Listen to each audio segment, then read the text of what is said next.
2022년 1월 1일 토요일, 오늘의 말씀은 요한복음 1장 1절부터 8절까지의 말씀입니다.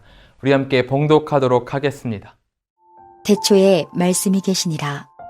이 말씀이 하나님과 함께 계셨으니 이 말씀은 곧 하나님이시니라.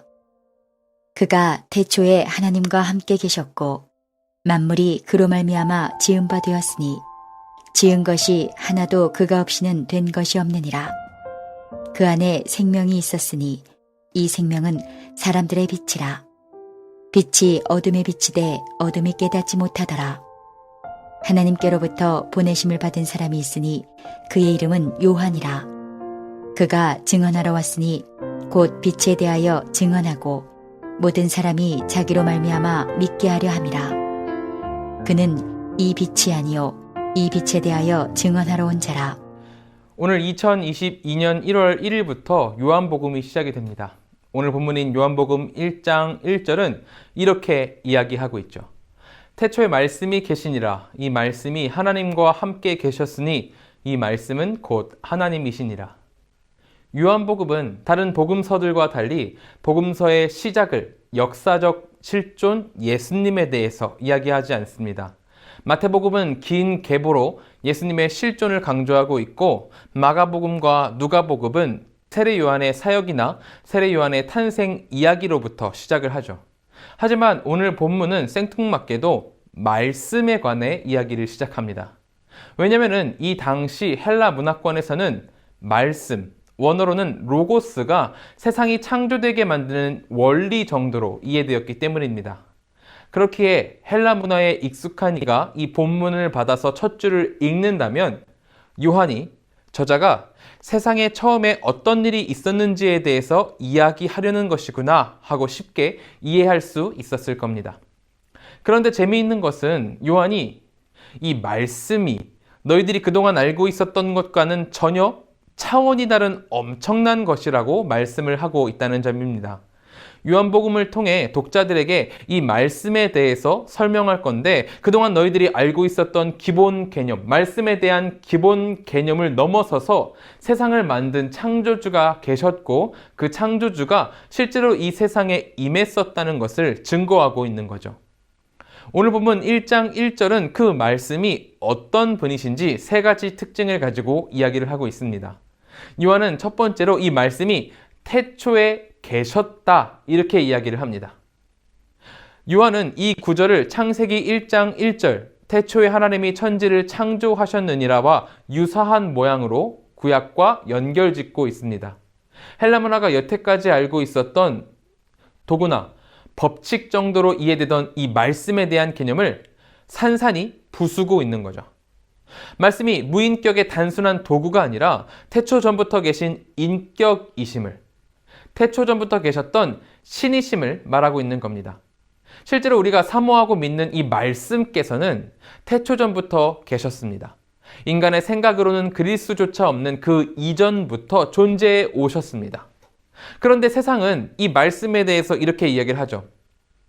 우리가 믿는 그분이 중동 사막 지역에서 그냥 뛰어난 사람 한 명 나타난 것 뿐이었다고, 고매한 도덕가 정도일 뿐이라고, 혹은 불세출의 영웅, 훌륭한 위인 정도로 그냥 사람이다라고 축소시켜서 자신들의 수준으로 내려앉힙니다. 하지만 그분은 그저 태어난 인간이거나 만들어진 신이 아니십니다. 그분은 스스로 계시는 참 신이십니다. 태초를 넘어서 세상이 만들어지기 이전부터 계셨고 하나님과 함께 계신 분이시죠. 2021년을 지나 2022년에도 우리가 믿고 따르며 신앙해야 할 나의 구원자이십니다. 그러므로 우리가 2022년 첫날 함께 기도하길 소망하는 것은 우리의 주님께서 태초부터 계신 하나님이심을 굳게 믿자는 것입니다. 우리는 인간이라 현상을 보고 우리의 생각 범위 내로 축소시켜서 이해하려고 합니다. 그래서 하나님과 말씀이 행하신 놀라운 일들은 인간의 머리 안에 축소시켜서 받아들이죠. 하지만 말씀께서는 사람의 생각을 넘어서서 온 만물과 사람을 창조하신 분이십니다. 나무로 만들어서 아무 힘이 없는 우상이 아니라 우리가 예배하고 청종하고 순종해야 할 참 하나님이시라는 거죠. 우리는 매주 습관적으로 예배를 드리다 보니까 종종 하나님이 어떤 분이신지를 잊곤 합니다. 그냥 주일에 예배당에 왔다가 좋은 말 듣고 가는 게 우리의 신앙생활의 전부라 느껴질 때가 있죠. 하지만 2022년 새해를 맞는 오늘 꼭 기억하시길 소망합니다. 우리가 믿고 신앙하는 말씀께선 태초 이전부터 계신 전지전능한 하나님이시라는 것. 그리고 지금도 살아계셔서 온 땅을 주권적으로 역사에 이끌어 가시는 그 말씀께서 다른 사람 아니고 바로 나의 하나님이 되어주신다는 것. 이 놀라운 진리가 한 해 동안 내내 가득하길 바라는 겁니다. 그러므로 지금 묵상을 시작으로 한 해 동안 우리 안에 예배가 끊이지 않기를 바랍니다. 우리 안에 예배가 끊이지 않으므로 하나님께 매일매일 영광 돌리기를 소망합니다. 다시 본문으로 돌아와서 둘째로 오늘 본문 1장 1절은 말씀이 하나님과 함께 계셨다 이야기를 합니다. 이것을 3절이 더 확대해서 설명해 주고 있는데요. 3절을 제가 읽어보겠습니다. 만물이 그로 말미암아 지은 바 되었으니 지은 것이 하나도 그가 없이는 된 것이 없느니라. 말씀은 하나님과 함께 계시며 만물을 창조하셨습니다. 말씀을 떠나서는 모든 창조의 가능성이 전혀 없음을 강조하고 있죠. 또한 이 부분을 원어적으로 자세히 살피면 어떤 의미가 되냐면 말씀께서 단순히 하나님과 함께 있었음을, 그냥 존재해 있었음을 넘어서 하나님과 친밀한 관계를 누리셨다라고 해석이 됩니다. 이 땅에 오셨던 그 말씀께서 하나님과 단순히 함께 있는 상태가 아니라 무엇보다도 긴밀하게 사랑으로 연합되어 있는 분이심을 강조하고 있는 겁니다. 이렇게 말씀께서는 하나님과 함께 계시며 친밀하게 교제하셨고 하나님의 뜻을 즐거워하셨습니다. 그런데 너무나도 감사한 부분은 우리가 다 잘 알고 있다시피 그렇게 하나님과 사랑하셨던 말씀께서 이 땅에 내려오셨고 이 땅에서 우리는 엿볼 수조차 없었던, 가늠할 수조차 없었던 그 하나님의 사랑을 온전히 말씀을 통해 계시를 받게 되었다는 점입니다. 참 사랑, 진짜 사랑이 무엇인지 알지 못하던 이 죄인들에게 하나님과의 사랑을 통해서 진짜 사랑은 이런 것이다라고 계시해 주셨던 거죠. 이 부분은 다음 세 번째 특징을 통해서 강화됩니다. 바로 이 말씀은 곧 하나님이시니라는 겁니다. 이 부분은 말씀이 곧 하나님과 같다, 이렇게 동의 아니면은 같은 선상에서 단순한 이야기를 하는 것이 아닙니다. 앞에 나와 있는 두 가지 특징과 결합해서 생각해 보면은 태초전부터 다른 위격으로 계셨던 분이고 하나님과 사랑으로 관계하시며 동시에 하나님이기도 한 상태, 바로 삼위일체에 대해서 이야기하고 있는 겁니다. 성부, 성자, 성령 세 분 다 다른 위격을 가지시지만 본질적으로는 한 분이시라는 거. 인간의 머리로는 이해할 수 없는 게 당연한 이 신비한 관계가 오늘 요한복음 1장 1절을 통해서 우리에게 소개되고 있는 거죠. 그리고 그 모든 것에 대답이 되시는 말씀, 그러니까 곧 예수 그리스도께서 이 땅에 오심으로 우리 안에 하나님을 마주할 기회가 열리게 되었다는 것을 간증하고 있는 것입니다. 아까 이야기 드렸다시피 헬라 문화가 말씀, 이 말씀을 단순히 창조를 위한 도구나 규칙 정도로 생각을 했다고 말을 했었습니다. 하지만 오늘 본문은 말씀이 도구나 규칙이 아니라고 이야기를 합니다. 그게 아니라 기독교가 믿는 말씀은 세상을 직접 창조하신 참 신이신 예수 그리스도에 대해 이야기하고 있다고 말을 하죠. 그리고 그 예수께서 인간에게 참 사랑과 구원의 길이 무엇인지를 알려주시기 위해 이 땅에 친히 오셨다는 것을 소개하고 있는 겁니다. 요한은 이 시대의 독자들뿐만이 아니라 우리에게도 이렇게 이야기를 합니다. 우리가 가지고 있는 말씀은 대체 무엇이냐는 거예요.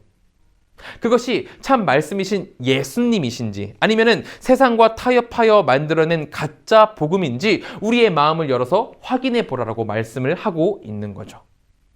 그 시대, 성경 시대의 사람들처럼 헬라 문화에 젖어가지고 말씀이 단지 도구나 규칙인지 아니면 예수 그리스도를 말하는 것인지 그것을 우리의 마음을 열어서 확인해 보라고 말을 하고 있는 거죠. 2021년을 마무리하고 2022년을 시작하는 오늘 우리 성도 여러분들께서 제대로 된 말씀을 소유하기를 소망합니다. 참 말씀이신 예수 그리스도가 2022년에 우리의 삶에 가득하기를 바랍니다. 우리가 참 말씀이신 예수 그리스도를 우리 안에 두고 살아갈 때 어두운 이 세상이 예수님의 참 빛을 통해 환하게 밝혀질 것입니다. 이것을 기대하며 오늘 하루를 살아가는 우리 모두가 되기를 기도합니다. 기도하겠습니다. 우리 이 시간 같이 기도하실 때에는 첫째로 2022년에도 참 말씀이신 예수 그리스도를 마음에 품고 살아가는 우리가 되도록 기도해 주시기 바랍니다. 둘째로는 한국과 세계를 위해서 기도하도록 하겠습니다. 사회, 경제, 문화, 정치, 그리고 코로나 이 모든 것 가운데 주님의 고치심이 있기를 기도해 주시길 바랍니다. 셋째로는 케냐의 김철수, 김만옥 선교사님을 위해서 기도하겠습니다. 케냐를 비롯한 아프리카 국가들을 코로나의 위험으로부터 보호하시고 교회가 기도하며 위기를 잘 극복할 수 있도록 기도해 주시고 건강한 케냐 현지 사역자들이 잘 세워지고 사역을 잘 감당하도록 기도해 주시기 바랍니다. 또한 성령 충만함과 영육 간의 강건함을 위해서 도우심을 구하며 기도하도록 하겠습니다. 함께 기도하겠습니다.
제가 기도함으로 마치도록 하겠습니다. 사랑과 은혜가 충만하신 하나님, 2022년을 말씀으로 깨우게 하신 감사합니다. 하나님, 참 말씀이신 예수 그리스도가 내 안에 있도록 하여 주시옵소서. 주님의 말씀대로 행하고 주님의 뜻을 따라 걸어감으로 2022년이 하나님으로 가득 차기를 주여 붙들어 주시옵소서. 케냐의 김철수, 김만옥 선교사님 계십니다. 두 분의 사역 가운데 주님의 놀라운 은혜를 부어주셔서 큰 복받게 하시고 형통함이 있을 수 있도록 인도하여 주시옵소서. 우리 성도님들 이제 세상으로 나아갑니다. 그 모든 발걸음 가운데에, 그 모든 길 가운데에 주님의 동행함이 있길 소망하오니 주님 인도하여 주시옵소서. 주께서 2022년도 언제나 붙드실 것을 믿으며 예수님의 이름으로 기도드립니다. 아멘.